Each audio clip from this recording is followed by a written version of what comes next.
Assalamualaikum warahmatullahi wabarakatuh. Sahabat seiman, dalam kehidupan sufisme banyak kisah seseorang yang menjalani kehidupan berliku sebelum menerima hidayah dari Allah Subhanahu wa Ta'ala.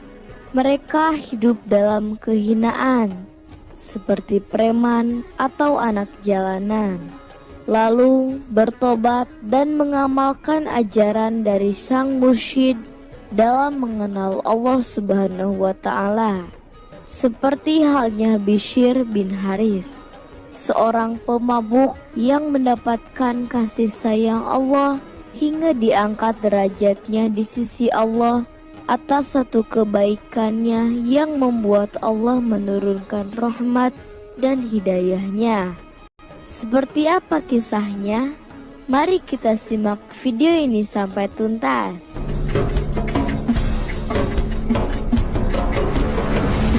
Bishr bin Harith memiliki nama lengkap Abu Nasir Bishr bin Al-Harith Al-Hafi, lahir di dekat kota Merv sekitar tahun 150 Hijriah atau 767 Masehi dan wafat di kota Baghdad tahun 227 Hijriah atau 841 Masehi.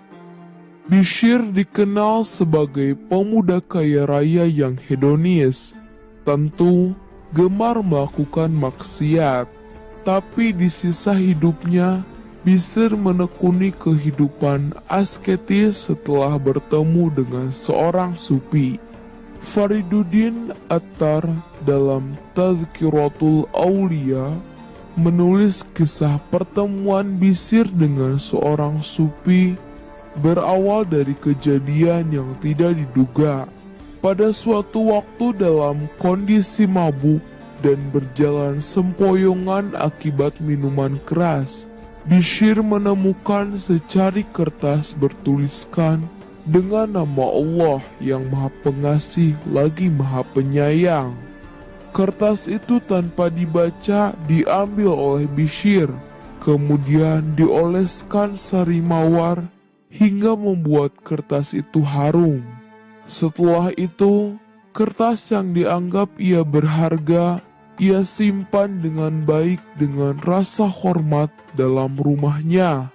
Pada malam hari itu, seorang sufi bermimpi. Dalam mimpinya, si sufi diperintahkan untuk menyampaikan pesan kepada Bishr. Berikut bunyinya, "Engkau telah mengharumkan namaku, maka aku mengharumkanmu.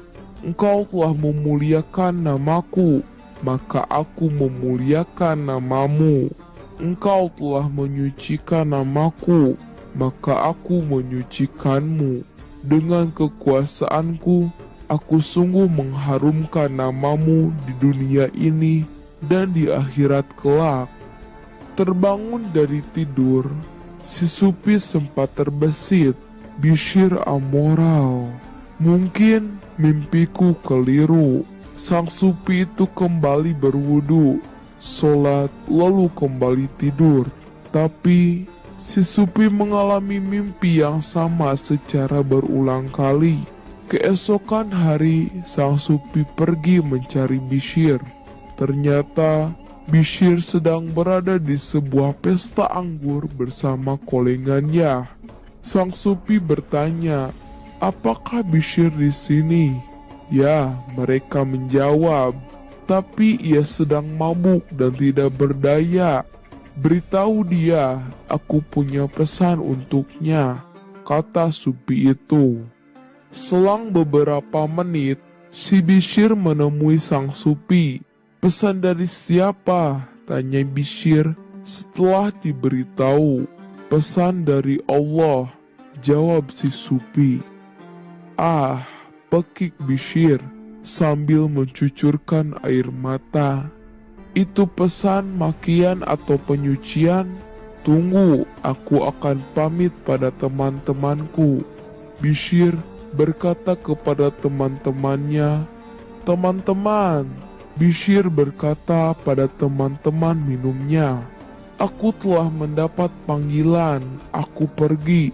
Aku ucapkan selamat tinggal. Kalian tidak akan pernah lagi melihatku begini." Sejak kejadian itu, Bishr dikenal sebagai seorang yang sangat soleh dan dikagumi oleh sang Imam Ahmad ibn Hambali dan Khalifah Al-Ma'mun. Itulah kisah para kekasih Allah. Semoga Anda mendapatkan pelajaran yang berharga dari kisah ini.